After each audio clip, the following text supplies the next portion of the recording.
I want to speak about today of one of the most important thing which we call a self-respect in this society and especially for women. अगर आप Indian society में रह रही हैं तो चाहे वो आपका घर जहाँ पे आप पैदा हुए वो है या ससुराल है, it is very important for you to be respected. ठीक है, अगर आप रिस्पेक्ट पाना चाहती हैं और आप रिस्पेक्ट रखना भी चाहती हैं तो ये चीज़ बहुत ज़रूरी है कि आप सबसे पहले खुद के लिए रखिए रिस्पेक्ट. वो कैसे आएगी? वो ऐसे आएगी कि अपने माँ बाप के घर पे तुम जब तक, बहुत अच्छी बात है, बहुत आराम से तुम्हारा टाइम जाता है और वो बहुत प्यार से रखते हैं जब तक तुम्हारी शादी नहीं हुई तब तक. ठीक है, इस बात को समझो. द डे तुम शादी करते हो तब से चीज़ें चेंज हो जाती हैं. For the very next day they started like कि तुम उनके लिए एक मेहमान थी, मतलब ऐसे ट्रीट करते हैं. ठीक है, तो मैं तुम्हें ऐसा क्यों बोल रही हूँ कि चाहे तुम किसी भी प्रकार की शादी करती हो, love marriage, arrange marriage, caste, inter caste, whatever caste, I don't know, but चाहे तुम कैसे भी शादी कर लो, the one thing is permanent कि अगर तुमने डाउरी दे के शादी करी है तो लाइफ में कभी कुछ कहानी, चाहे अरेंज मैरिज करी होगी, कोई कहानी हो जाएगी, तब तुम्हारे फैमिली वाले कूदेंगे उस पर और फिर उसके बाद बताएंगे अरे हमने इतना दहेज दिया था, ये दिया था, वो दिया. तो उसका प्रेशर तुम्हारे इन लॉज के फैमिली और तुम्हारे हस्बैंड पे वो प्रेशर करना स्टार्ट करेंगे. ठीक है, और फिर उसके बाद बात शायद प्रेशर करके बन जाएगी, पर तुम लोग कुड़ कुड़ के ही जियोगे अगर तुमने ये चीज़ म्यूचुअल अगर अपने लेवल पे नहीं सॉल्व की होगी तो. ठीक है, या तो तुम्हारी फैमिली उनको अच्छे से नहीं देखी या तुम उनको अच्छे से नहीं हुई, ये चीज़ हो गई.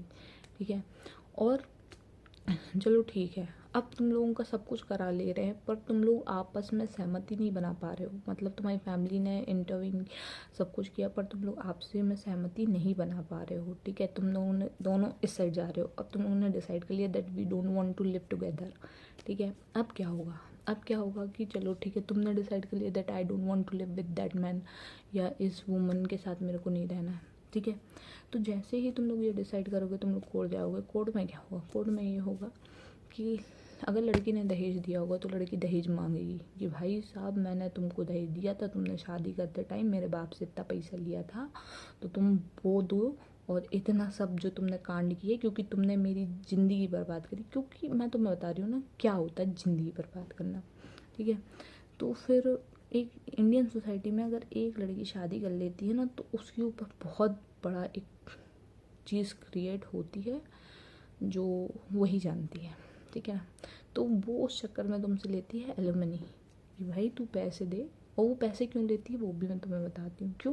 क्योंकि अब इसके बाद वो कहाँ जा रही है? अपने मायके. मायके में कौन है? उसका भाई है, उसकी जो उसकी भाभी है और उस जो भी है परिवार में. जब वो वापस लौट के उस घर में आती है ना तो उसकी वहाँ कोई वैल्यू नहीं रहती. लिख के दे रही हूँ, उसकी कोई वैल्यू नहीं रहती. तब उसको लगता है कि जो पैसा मिला है वही उसी से जीवन चल रहा है. ठीक है, तो वो पैसे से उसको लगता है कि हार में, पर ये भी कोई बहुत अच्छी चीज़ नहीं है. तो ये चीज़ें ख़त्म कैसे होंगी? मैं यही बोलूँगी सबको, चाहे वो लड़का हो चाहे वो लड़की हो, प्लीज़ अगर आप सभी एक उज्जवल भविष्य चाहते हैं आज के सिनेरियो में, तो दहेज जैसी चीज़ को साइड में रख के आप एक बार सामने वाले का व्यवहार भी देखिए कि ठीक है, लड़की तुम देखो कि सामने वाले इंटेलिजेंट है कि नहीं, उसमें पोटेंशियल है कि नहीं, आगे तुम्हारे साथ बढ़ पाएगा कि नहीं. This is the main thing that you need to check in a man. Progressive visionary है कि नहीं, आगे हम साथ में जा. अगर तुम और मेहनती है कि नहीं, हार्ड वर्किंग की, हाँ साथ में, और तुम अपने ऊपर विश्वास रखो कि तुम भी एकदम ऐसी मत हो जाओ कि यार अरे मैं पूरा पूरा टोटली इसी आदमी पे डिपेंडेंट हो जाऊँ। नहीं यार, तुम पढ़ी लिखी हो, थोड़ी तुम भी मेहनत करना, वो भी साथ में मेहनत करेगा तो कहीं अगर आगे बहुत अच्छी जगह पहुँच सके साथ में।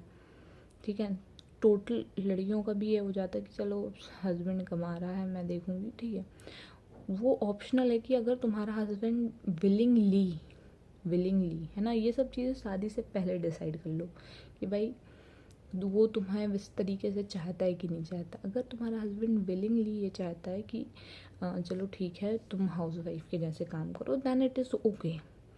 पर एक ही आदमी फाइनेंशियली जूझ रहा है और तुम सिर्फ उसको कही जा रही हो कि अरे पैसा नहीं आया भाई, नहीं तो वो भी नहीं है ना, तुम भी पढ़े लिखे जाके तुम भी कमाओ। ठीक है, बात आ गई इतनी समझ। अब आते हैं डाउरी की। अगर तुम्हें पैसा पैसा अगर तुम्हारे माँ बाप तुम्हारे लिए जोड़ के रखे तो तुम वो पैसा अपने माँ बाप से अपने लिए लो कि आपने जो जोड़ा है मेरे लिए, तुम लड़के को मत दो, क्योंकि तुम्हारे पास भी एक होगा, तुम्हारे पास खुद का भी तो पैसा है। आ गई बात समझ में। और अगर जीवन में कभी भी कोई परिस्थिति आ जाए कि यार इस आदमी के साथ मेरा नहीं बन पा रहा है या इस औरत के साथ मेरा नहीं बन पा रहा है, तो जब तुमने दहेज दिया नहीं तो तुम एलुमनी लोगी भी नहीं। ठीक है, हाँ तुम एलुमनी लोगी भी नहीं। क्यों? तुमने भी पढ़ाई लिखाई की है, मेहनत करो, बहुत मेहनत करो, ठीक है ना, इसलिए इसी के दिन के लिए तुमने पढ़ाई लिखाई की थी। ठीक है, और किसी का दिया हुआ जीवन भर किसी को भी नहीं पूछता है, अपने मेहनत की कमाई ही इंसान को पूछती है। ठीक है, या तो साथ में रहो, एक दूसरे को समझो, आगे पीछे चीज़ें हों उसको संभालो, और अगर नहीं तो अपने मायके भी कभी मत जाना। ठीक है, मैं यही बात बता रही हूँ। कभी तुम्हें लगेगा मैं एलुमनी लेके अपने मायके चली जाऊँगी, मेरी भी बहुत इज्जत रहेगी, तो ये इंडियन सोसाइटी है मैडम, यहाँ पे ऐसा नहीं होता है। ठीक है, आप अपने मुँह मियाँ मिट्ठू कितनी भी बनी रहोगी कि यार ठीक है मैं अपनी ज़िंदगी अपने टर्म्स एंड कंडीशन पर जी रही हूँ, इट इज़ गुड, और ये बहुत अच्छी चीज़ है, ये तुम्हारे लिए अच्छा होगा। और क्योंकि तुम एक कभी कोई तो टॉक्सिक रिलेशनशिप बहुत रहा होगा तो तुम उससे बाहर निकल आई, पर तुम वापस अपने घर भी जाओगी ना तो you won't get the same respect as you were getting before marriage. ठीक है ना, तो इसलिए तुमको एक चीज़ मैं यही समझाऊंगी, अगर घर कभी तुम्हारी शादी के बाद तुम्हारा घर टूट जाता है, never come to your father's house, never, मत आना। किराए से ले लेना बेटा, किराए से ले लो, अलग रहो, बस घर में मत आना। If you want to be respected. Thank you.